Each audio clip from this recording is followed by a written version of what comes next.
We're getting ready to review for Accounting 2071's final exam. What we do for this final exam is only cover chapters 12 and 13. This has been the request by teachers since I've begun doing these. So we're going to get started. If you have any questions on anything from anything earlier in the course, come see me after the review is over downstairs. I'll be happy to clear anything up you might have questions with. Okay? All right. So, first question. Mr. Pearl, account for margin note, has prepared the following product line income data. Gives us all this information. The following additional information is available. And they want us to prepare an analysis showing whether product C should be eliminated. Product C is showing a net operating income of $3,700.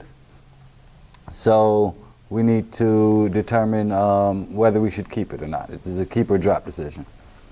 All right. So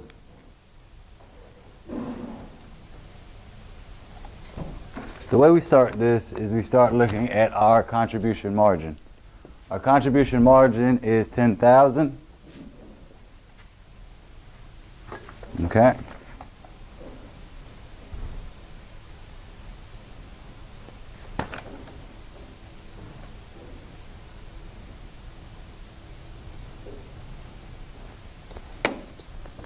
All right.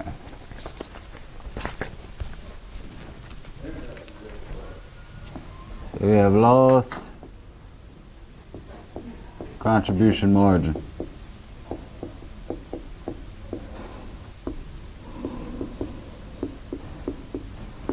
Okay? This is negative because this is considered loss if we drop the product. All right? From there, we're going to read on and see what it tells us about the fixed expenses for the factory. The factory rent of $1,500 assigned to product C is avoidable if the product was dropped. So you can think of these as saved expenses.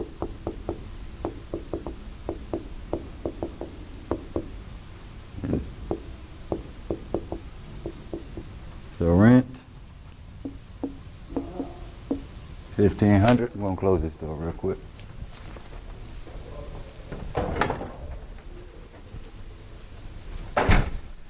Okay. The company's total depreciation would not be affected by dropping C. So we look at depreciation and it's still going to be incurred. So it would not go on as a saved expense. Eliminating product C will reduce the monthly utility bill from $1,500 to $800. So you would save how much on utilities?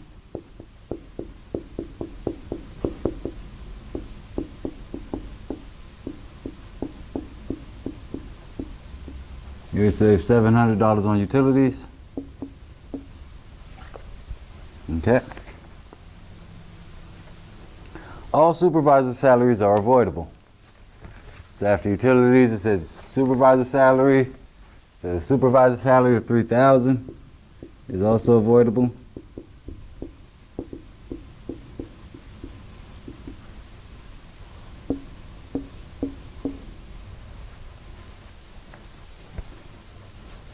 If product C is discontinued, the maintenance department will be able to reduce monthly expenses from $3,000 to $2,000. So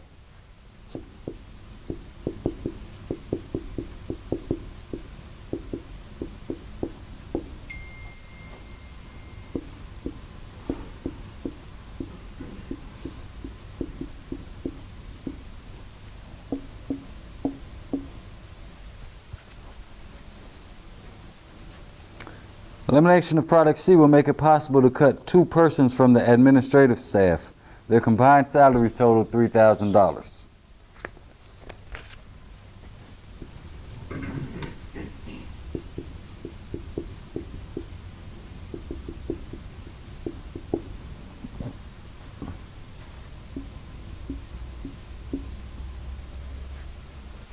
Yes, sir. What about that 900 on the maintenance? What 900 on the maintenance? For product C. Well, these are all costs that were allocated anyway. We're looking at the total. He said just for the company in total, they are saving from $3,000 to $2,000.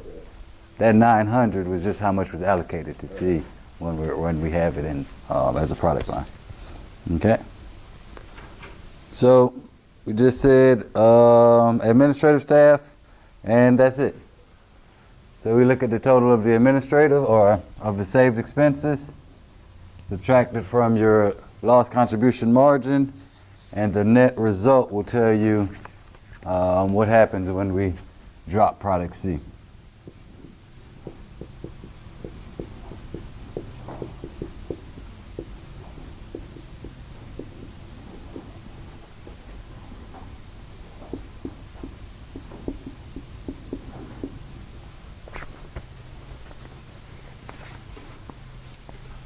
So we have 3, 6, 7,000 right here, 8,500, 9,200 in saved expenses, 10,000 that we lose. So that would be in total an $800 loss.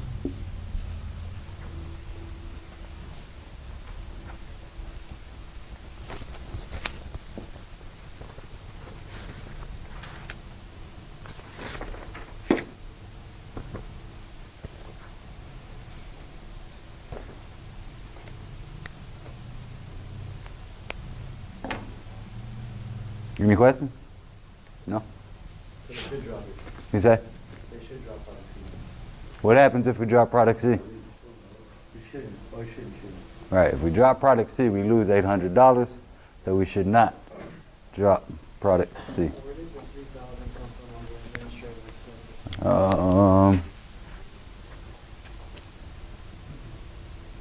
expenses? Star number 6.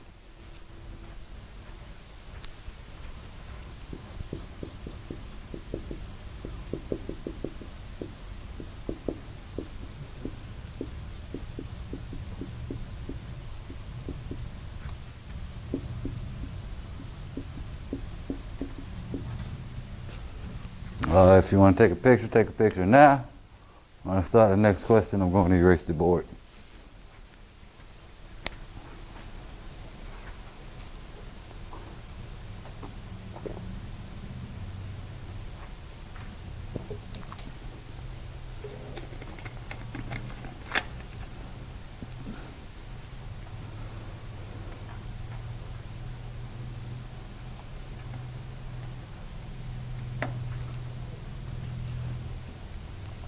All right, number 2. Part E43 is used in one of Rand Corporation's products. The company's accounting department reports the following costs of producing 12,000 units of the part that are needed every year. An outside supplier has offered to make the product part and sell it to the company for $14.70 each. Okay, so prepare a report that shows the effect on the company's total net operating income of buying part E43 rather than continuing to make it inside the company. All right.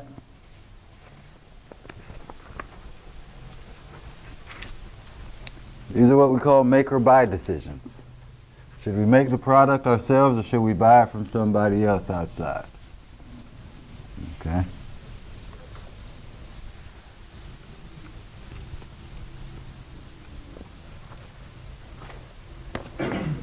So, we're basically looking at the relevant costs, or just the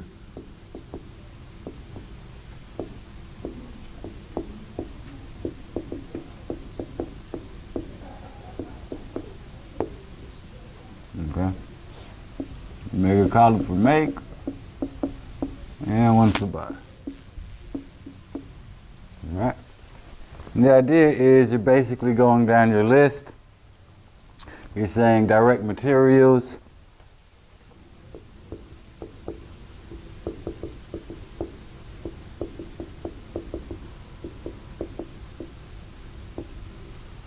Well, if I buy 12,000, I wouldn't have to spend anything.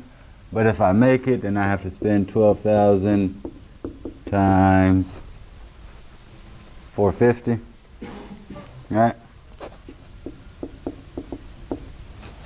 And that's if I make it, that would be 12,000 times 450 is 54,000.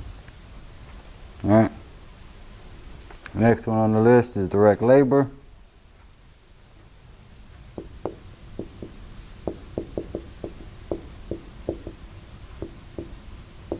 Okay, same way.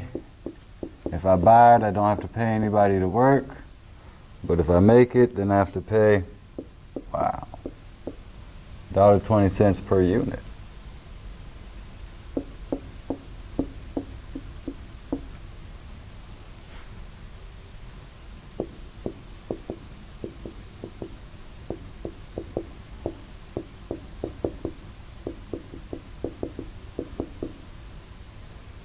Okay, variable overhead, same way.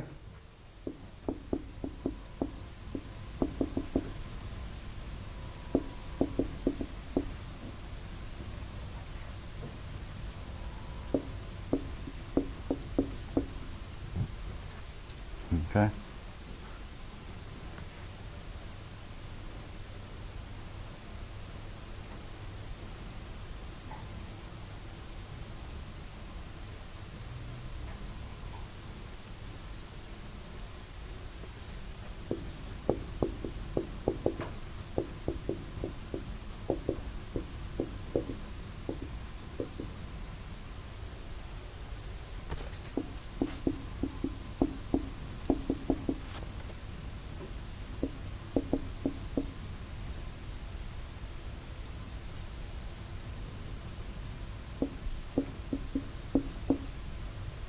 Okay, I'm going to stop right there. All right. So, when I first stopped, I stopped at an outside supplier has offered to make the part and sell it to the company for $14.70. All right, now in the next sentence it says, if this offer is accepted, the supervisor's salary and all of the variable costs, including direct labor, can be avoided. So that's what I was just doing. The variable costs and direct labor, variable overhead, direct materials, direct labor, this is first. So it then says, the special equipment used to make the part was purchased many years ago and have no salvage value or other use. The allocated general overhead represents fixed costs of the entire company. If the outside supplier offer were accepted, only 5,000 of these allocated general overhead costs would be avoided. Okay?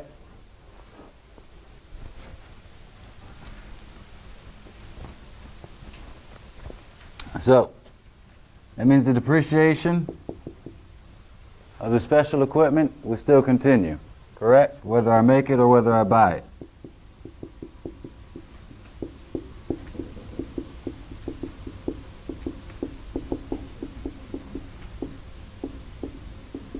In this case, whether I make it or whether I buy it, I'm going to still pay for it. It's the same amount. I don't even need to do any math. Okay?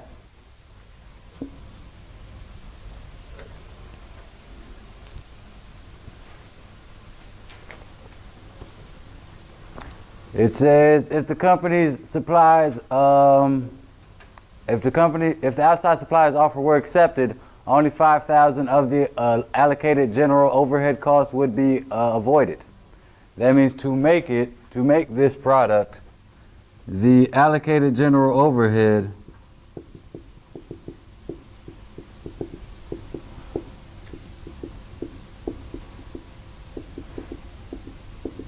costs the company 5,000. Okay? And then the final cost we're going to look at is the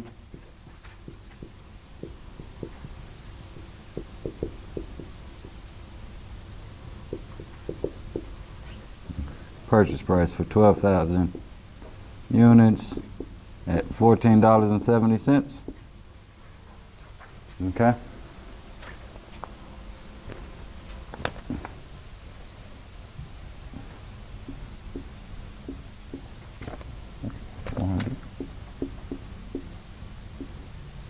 Okay, and then you would look at the total costs.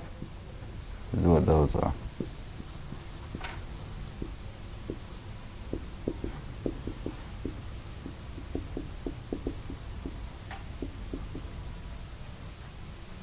Okay.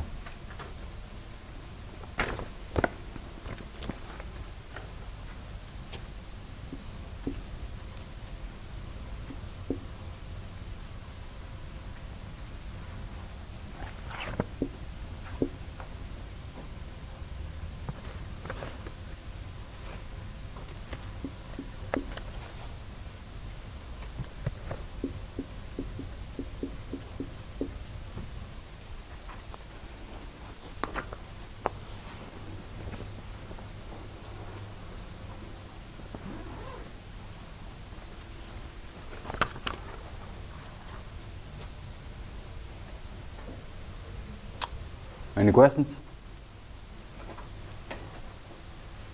What's up? So if depreciation is 0, why did they put Depreciation, why do they put depreciation? yeah, Once again, you can do the math or you cannot do the math.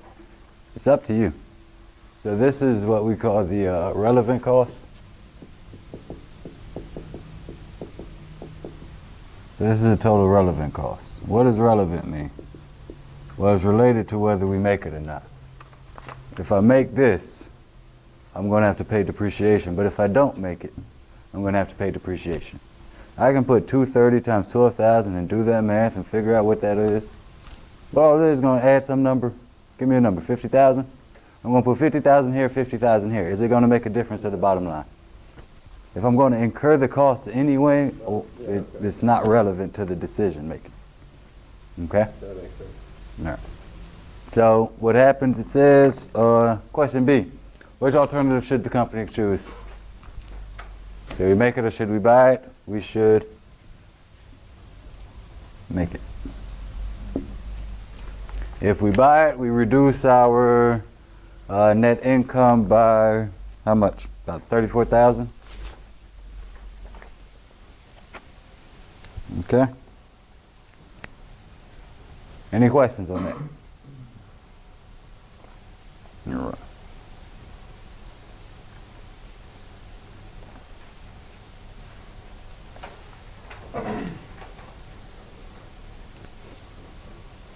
Number 3.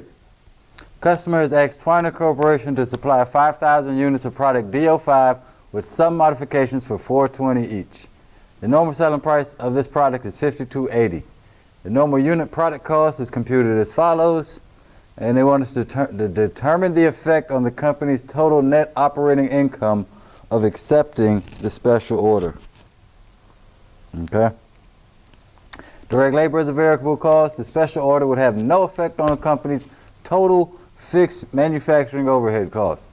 The customer would like some modifications made to product that would increase the variable cost by $3.50. Okay? And that would require a one-time investment of $23,000 in special molds that would have no salvage value. This special order would have no effect on the company's other sales. The company has ample spare capacity for producing the special order. All right. Everybody have a picture of this if they needed to take it down? All right.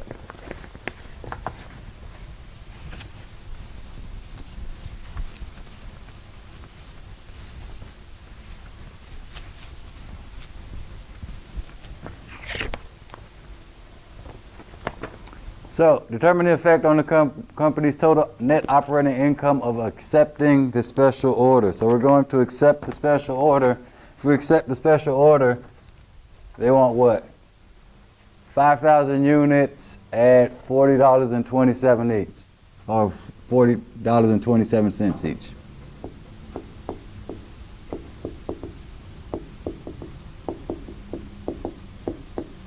So we're going to look at the additional revenue we get. 5,000 times 40/20.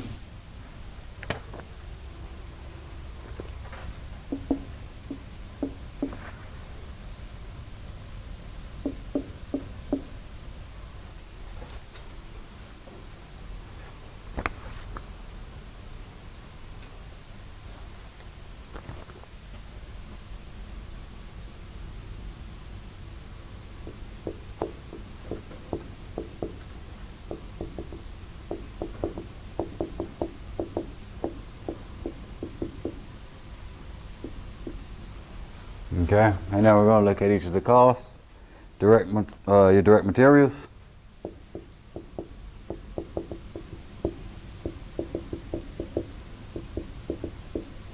Direct labor.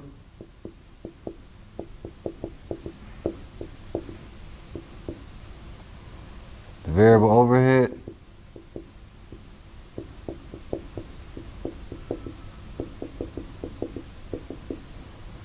Okay. And remember what it said? It said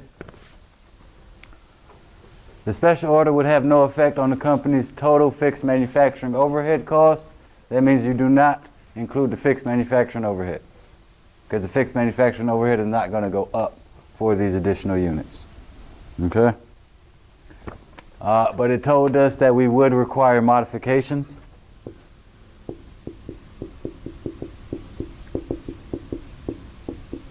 And a one-time purchase of some special molds.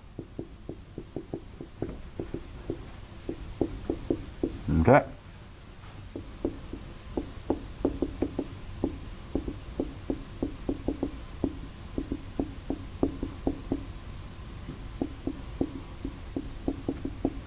Okay, so that's 5,000 times all of the prices.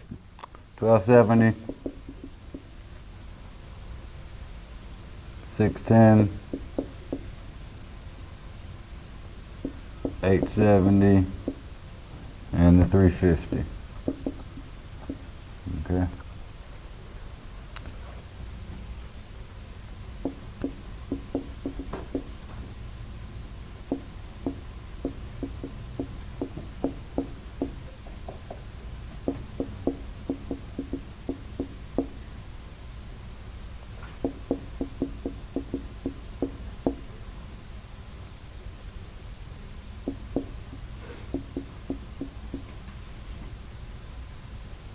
Okay.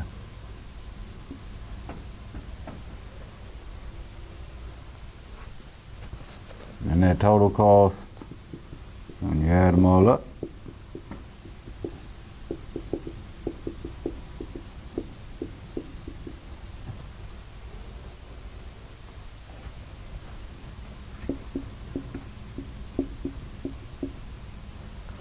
$178,000. So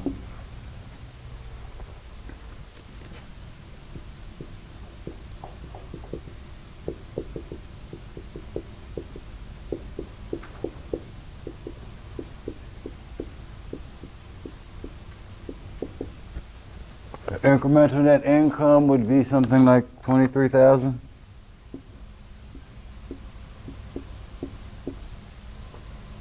Okay.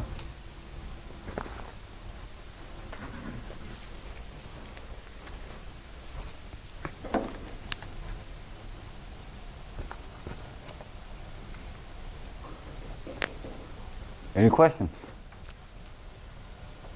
On the burial overhead, is that 5,000 times 8.9? 8.7. Whatever you see right here. Desmond. Right here. You can just see right on the paper. You just take it straight off these, straight off the board. Alright.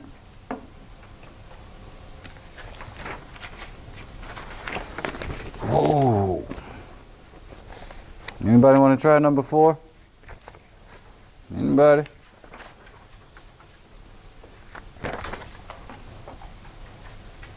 Anybody want to think about, want to walk us through how to do number 4? Harvey makes 3 products in a single facility. The mixing machines are potentially the constraint in the production facility. A total of 6,300 minutes are available for these machines. Direct labor is a variable cost in this company. Required. Which product should Hovey, attempt to fill demand for first, next, and last?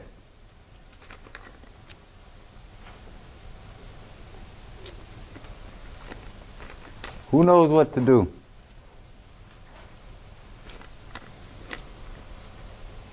Who has a question on what to do? So nobody knows what to do and nobody has a question on what to do. This is the weirdest thing that they can... What could we say about that right now? How do you do? Great question. Okay.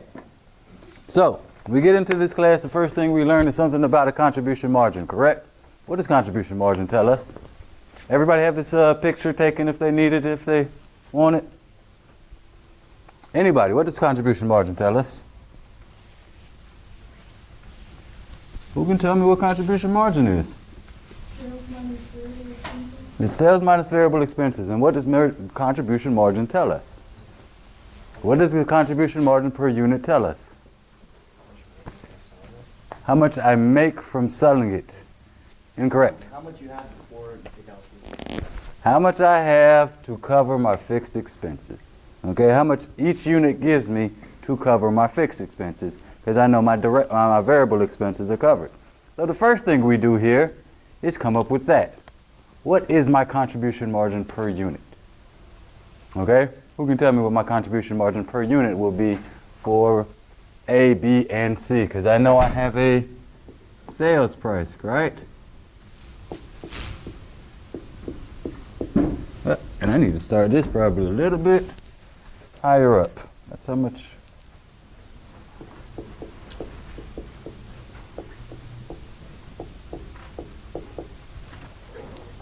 And I will take out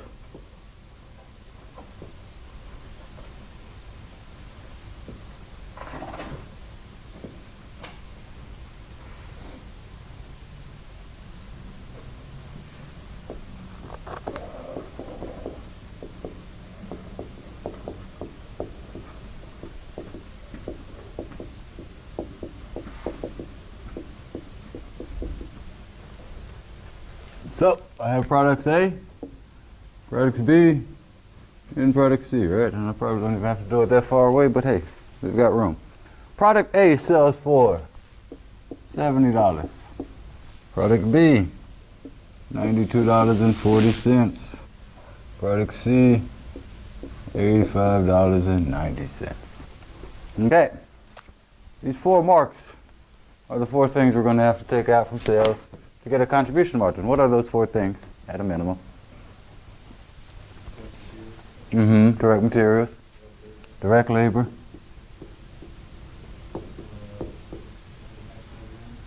fixed, variable manufacturing overhead. Thank you. Key words, variable. Everybody knows that MOH is manufacturing overhead, correct? Okay. And variable selling costs, correct? These are all our variable costs. You take away those things that vary with the product, we get our contribution margin. Variable selling. Okay. Who can give me the contribution margin per unit for each of these units? You know what this is?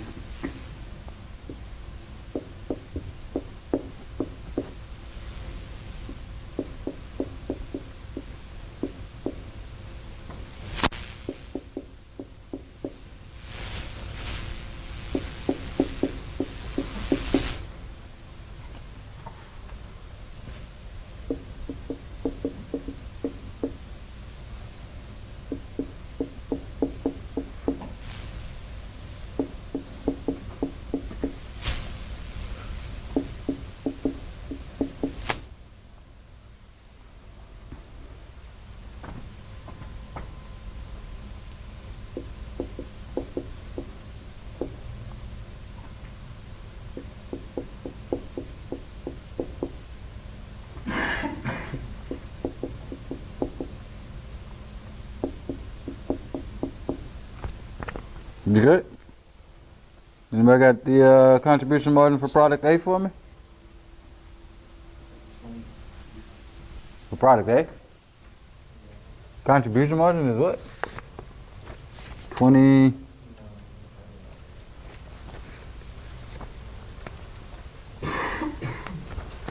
For 30, 50, 35, 20 what? What? 70 minus 50 something? 70 minus 50 something would be 1160. Close job though. You forgot to take away from the 7 when you. All right, who's got it for B?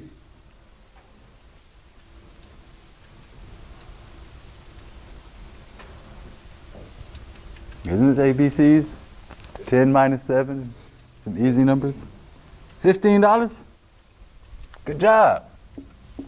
These are this is the hardest part of this, is making sure you get these small calculations correct. Okay? Product C. Because do they make you all use only the 4 function calculators?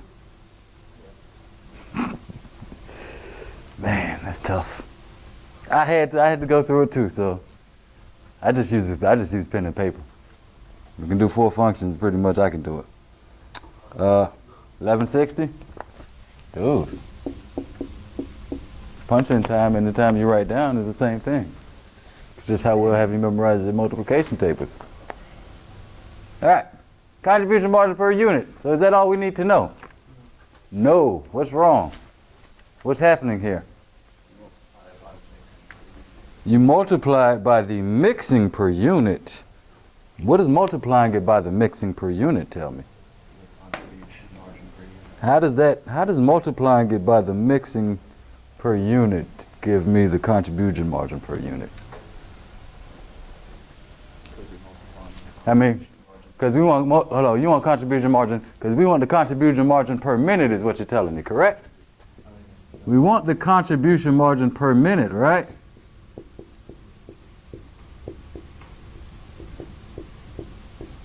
Anybody had to take like a chemistry class in this college career at any point in time? No, we're all business students, right? So we're lucky. Listen, we had to learn this if you were there. So right here we have contribution margin per unit. Okay? And then we also have mixing minute per unit. If I multiplied these, I would not come out with a contribution margin per mixing minute, which is what I want. Instead, I have to divide them. So here, I go ahead and say contribution margin per minute divided by mixing minutes per unit. Okay. And that will be 120, 80,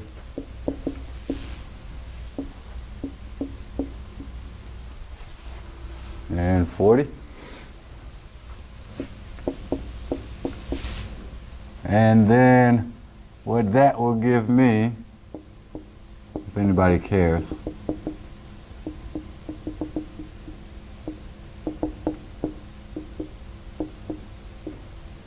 it's just what he said. Contribution margin per mixing minute when I divide. Make sure it's division.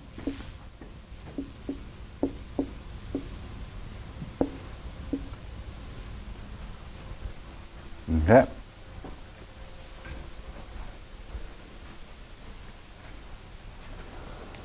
Wait.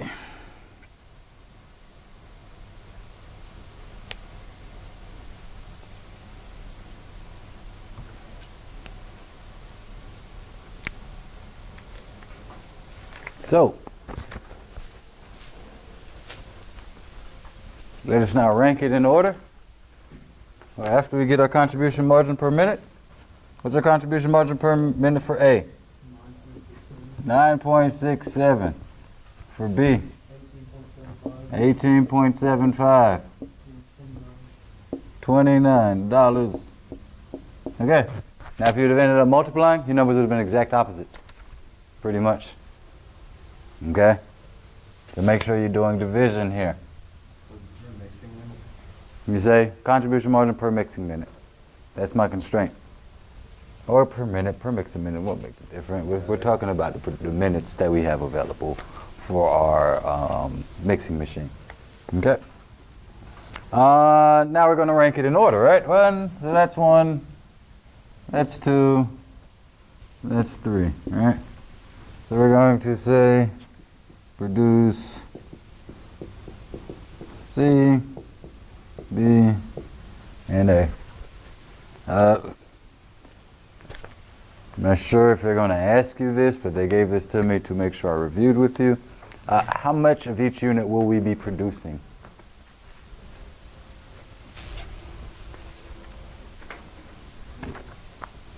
This is what we call the optimal production.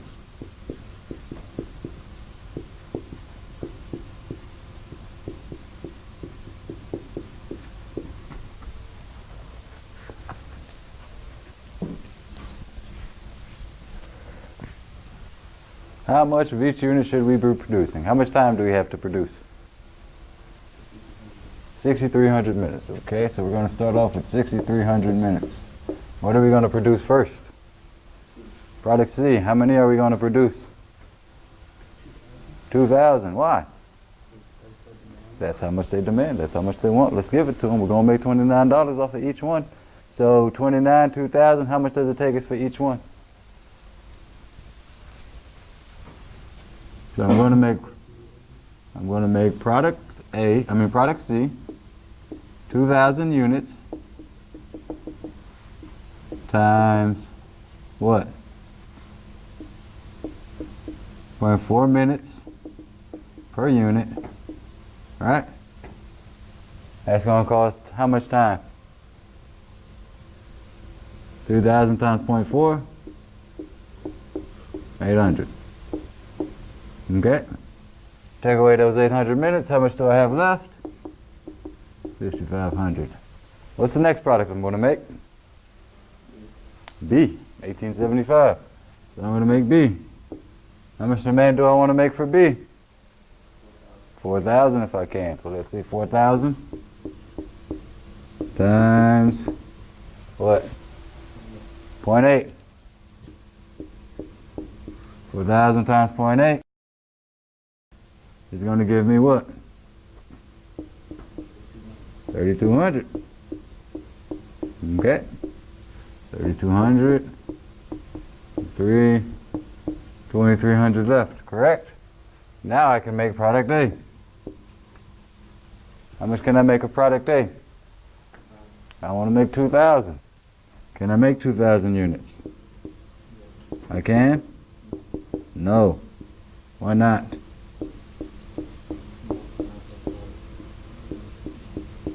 So when I do 2,000 times 1 minute 20 seconds, I get how much?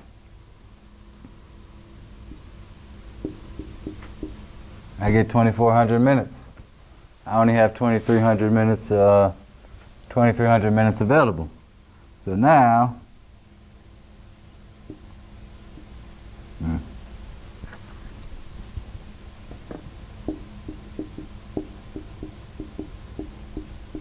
okay, I say product A, 2,300 minutes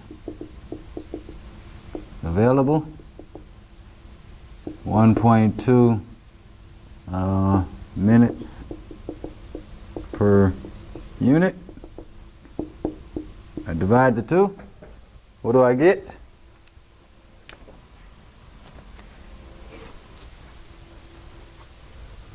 Anybody got a number for me?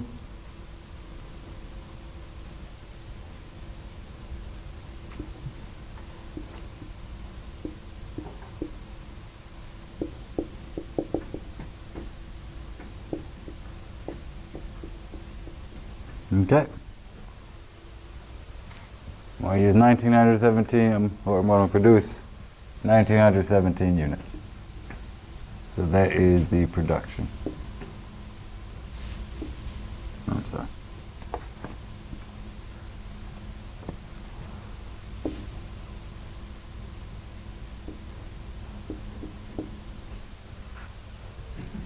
So here we will make 2,000. Here we will make 4,000, but here we will make 1,917. Okay?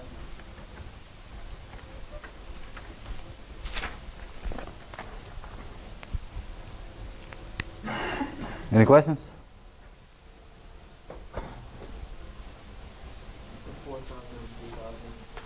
4,000, 2,000, what about where? How did you get those? 2,000.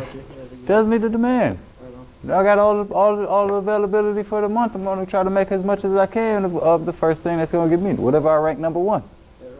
That gives me $29 per unit. I'm going to make as many of those as I want, as the market demands. Once I make that many, then I look at how much time I have left, 5,500 units. Well, now I want to see the next one. It's going to be 4,000 units, 0.8. I need 3,200 minutes. I've got enough time. Okay, now I have 2,300 minutes available left. I would love to make 2,000 units, but that costs 2,400 minutes. Well, since I can't use up those 2,400 minutes or make that full 2,000, let me see how many I can make. I have 2,300 minutes available. It's going to cost me 1.2 minutes per unit. I can make 1,917 units altogether. And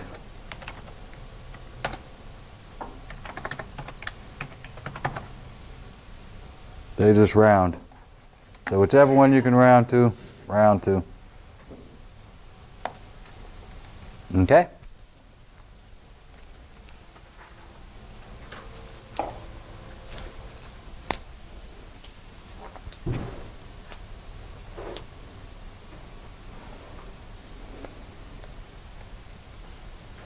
Harris Corp manufactures 3 products from a common input in a joint processing operation. Joint processing costs up to the split-off point total $200,000 per year. The company allocates these costs to joint products on the basis of their total sales value at the split-off point. Each product may be sold at split-off point or processed further. The additional processing costs and sales value after further processing for each product are as follows. Which product or products should be sold at split-off point, and which should be sold, which should be processed further? Show computations. All right. What are we looking at? What do we have to analyze on this problem? Anybody know? Can anybody tell me? The what? No? Everybody have this down? Pictured, whichever, written down? Right.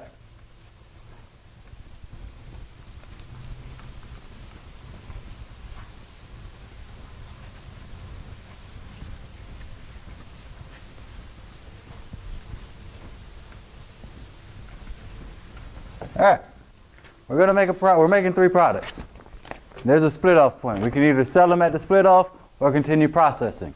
If we sell it at split-off, it's going to make us so much money. If we continue processing it, it'll make us much more money. Okay?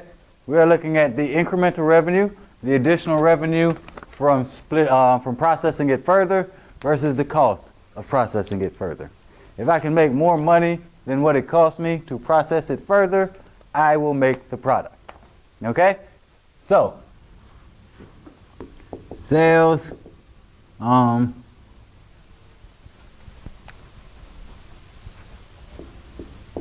sales value after processing. Okay? We're going to look at products J. Okay? Yeah. 230, 280, 160. Is that correct? But lively audience today, I must say. At 160. All right. Then we're going to look at how much it cost us before, or at the split off. Sales value at split off. All right. 180, 135, 95. Okay.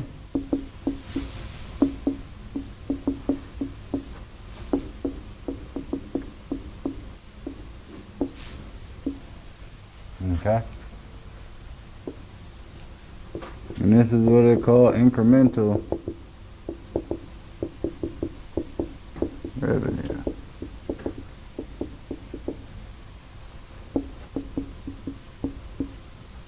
$80 minus 135, 5, 4. Maybe. Whoa.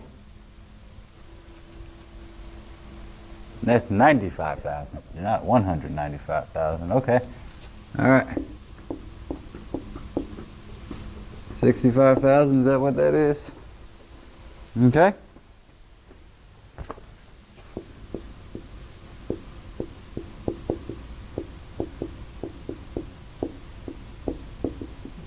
Processing costs?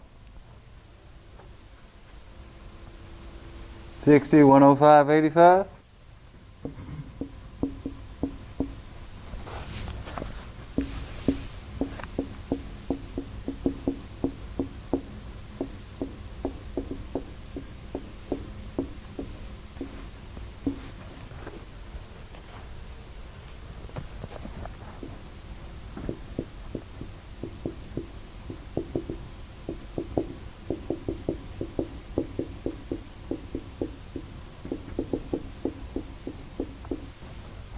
Okay.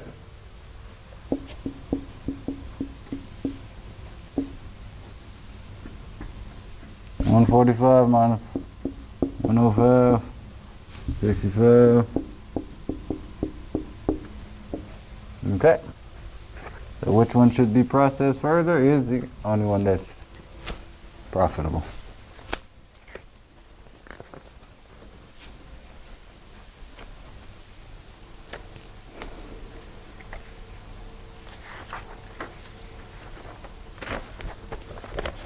Any questions?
All right. We've all seen these tables before, right? It shouldn't matter whether we go on the internet and pick one out or if we use the one that we got from our teachers or class. Should be the same tables, we would hope. Okay?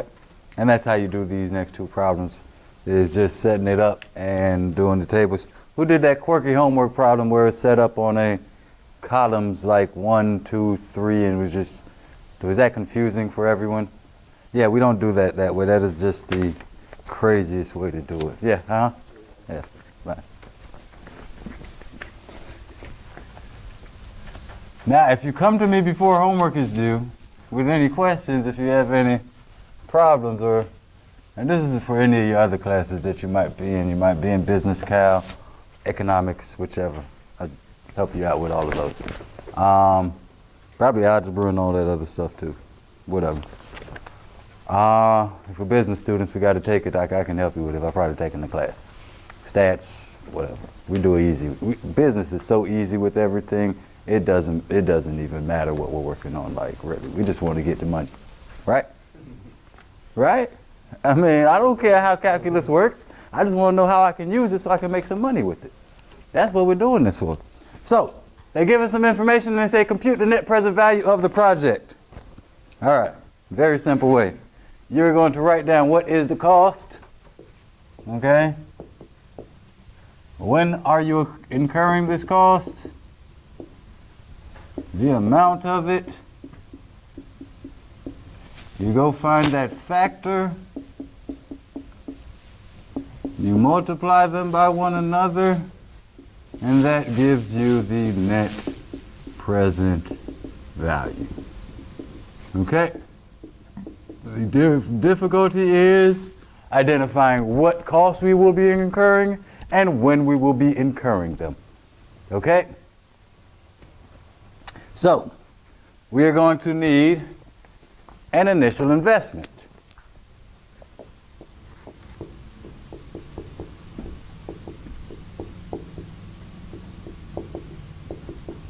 This can be something, special equipment needs to be bought. This needs to be purchased. It's usually going to say the big ticket item that you have to buy at the beginning. Okay? Now, Every time you start a project, we start it now. All right, if we're doing now, we know that our factor is going to be 1. Our initial investment, we're going to need $440,000. 440,000 times 1, that gives you the net present value, 440,000. That means we're going to spend that money now. Okay?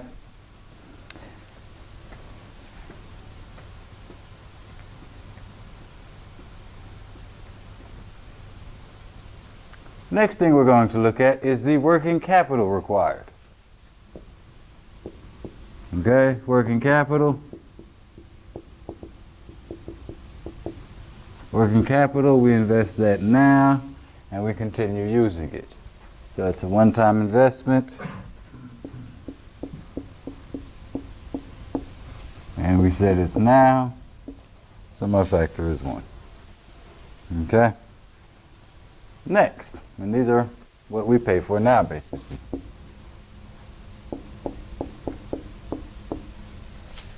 All right.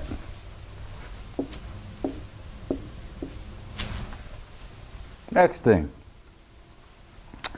going to be looking at the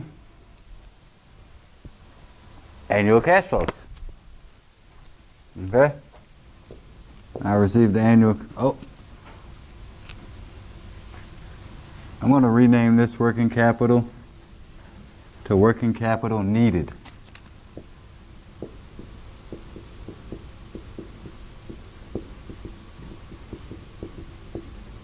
Because you need the working capital. I need some money. After I buy the equipment, I'm going to need some money to pay some people to run the equipment. That's what working capital is, all right? Okay? So then you'll have annual cash flows. That is what now? That would be for however long the project is, yes. So in this case, 1 to 8. Okay?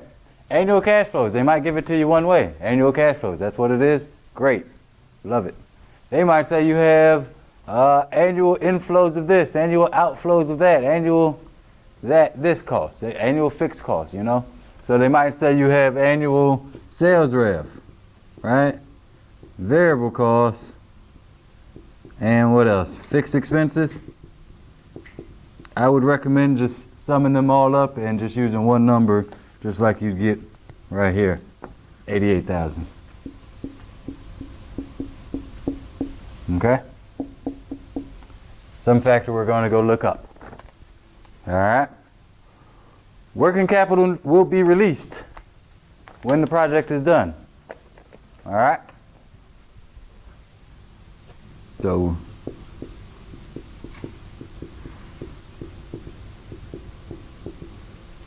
I do not know why I did this.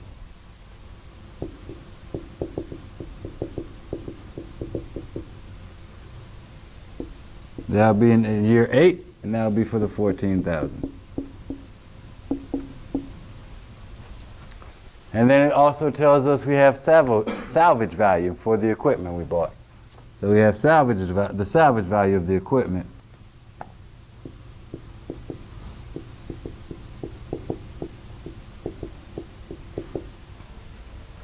The equipment is going to be worth 44,000. That will be in year 8.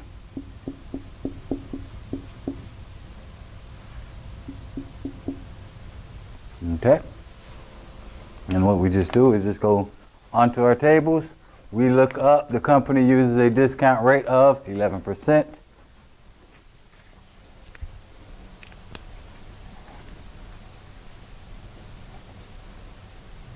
Okay. So for the working capital released and the salvage value, the ones where they are just in the years 8, we're going to look at 11%, year 8. And this is 43393. I'm just going to use 3 digits, 0.434.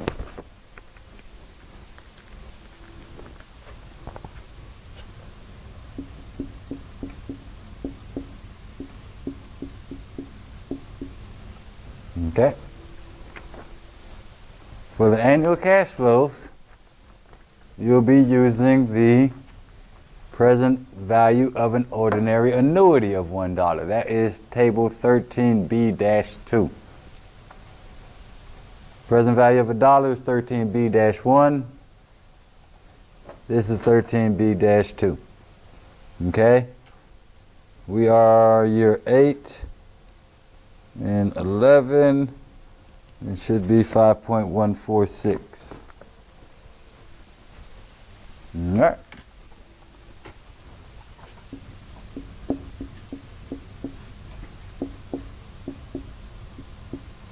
We do all this multiplication.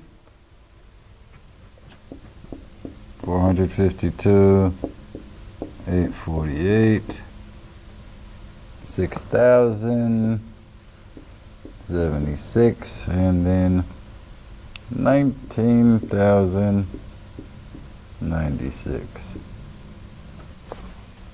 Okay. Now that will give you the net present value of the project.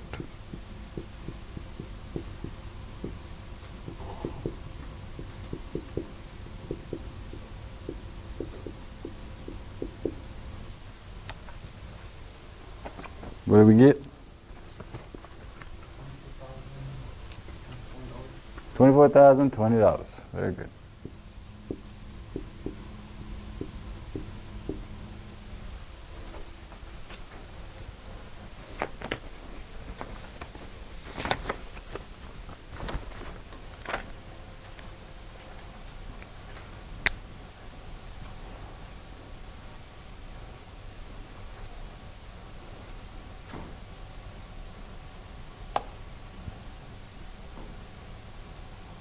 Gee, a whole lot of reading.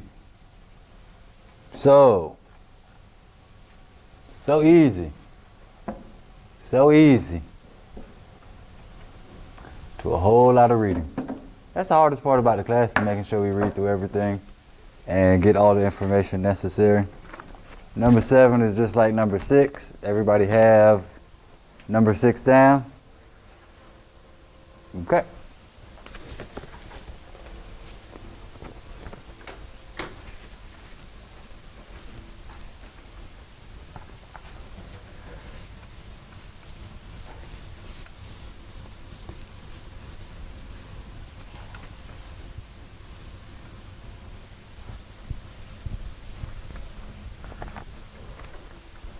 Same sort of problem. Compute the net present value of this investment. Okay. Jane Summer just inherited $600,000 from her mother's estate. She is considering investing part of these funds in a small catering business. She would need to purchase a delivery van and various equipment costing $100,000 to equip the business, and another $50,000 for inventories and other working capital needs. Rent on the building used by the business will be $24,000 per year. Jane's marketing studies indicate that annual cash inflow from the business would amount to $90,000. In addition, building rent, other annual cash flows for operating expenses costs will amount to $30,000. Jane wants to operate the catering business for only 6 years. She estimates that the equipment could be sold at that time for about 10% of its original cost. Jane's required rate of return is 16%. Whoa. Okay. So, what are we trying to analyze?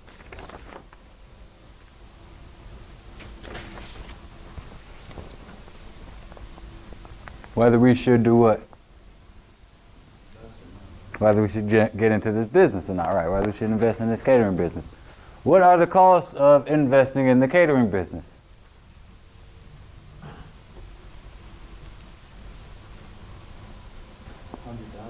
$100,000 for the equipment. Okay? So we need to purchase the equipment.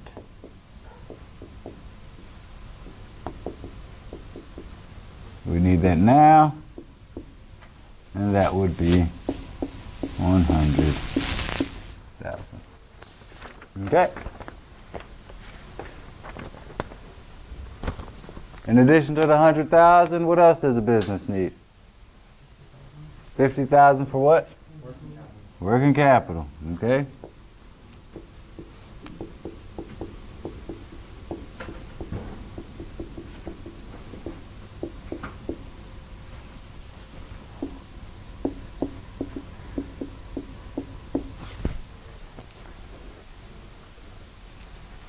Now,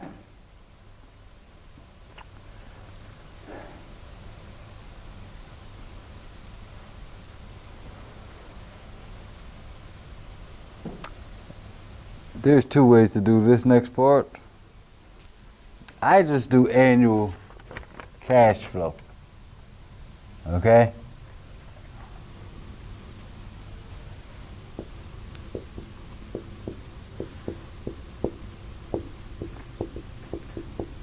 Okay. And in order to calculate your annual cash flow, let me put this star right here. All right.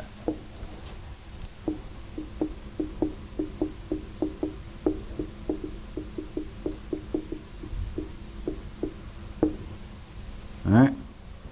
We're going to look at all the inflows and outflows that will occur every year. So the first thing they tell us is that rent is going to be 24,000, right? So we have, and I'll just do a cash inflows first, and then outflows.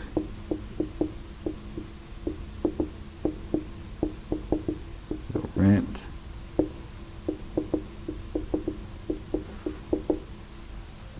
Okay. So we're going to have 90,000 in revenue come in. We're going to spend 24,000 on rent. We're going to spend 30,000 on operating.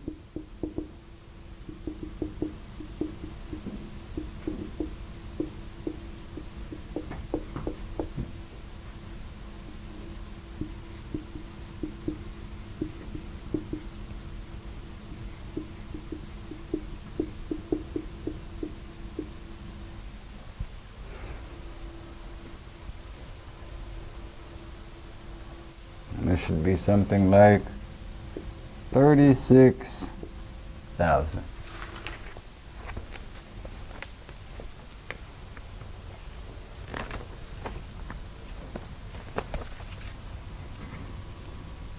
And it's annual. One, say what? Who? What? Excuse me. Oh, okay, 1 to 6. Okay. You gotta speak forward, Desmond. You're speaking down. 1 to 6 for 36,000. All right. Jane wants to operate the catering business for only 6 years. She estimates that the equipment could be sold for about 10% of its original cost. So that means our salvage value in year 6, 10% of 100,000 is 10,000. At the end of the project, she will also get back her working capital.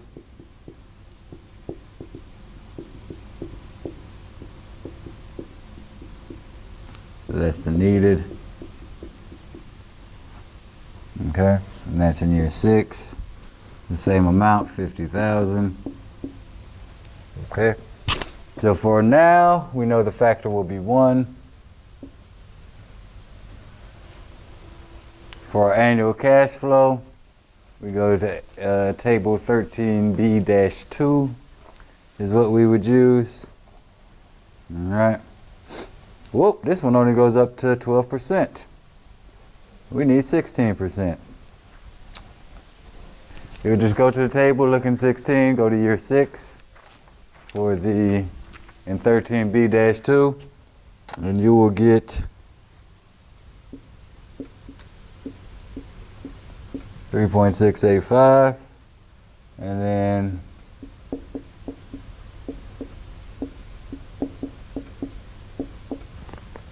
you'll get 0.434 for the year 6 individual. All right. You multiply those out, you come out with the net present value, and someone can give that to me.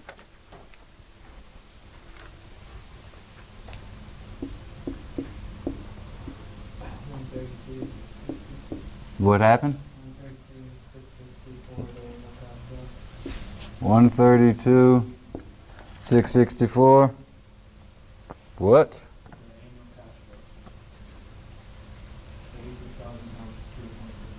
Okay.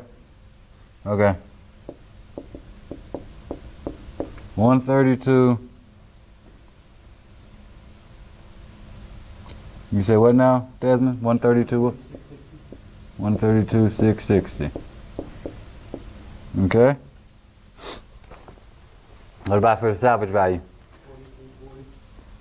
Oh, whoa, I used the wrong number. 410. So that would be 4,100. I don't know why I keep putting that in brackets. And then 50,000 times 4,100, is that times 5? 20,500.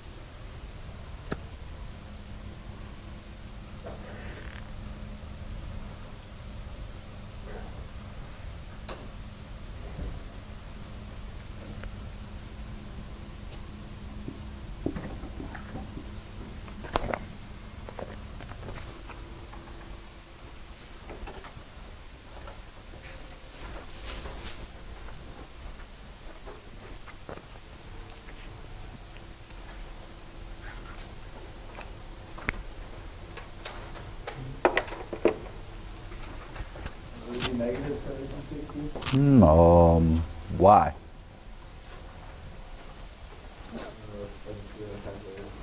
Hmm? Put in the calculator.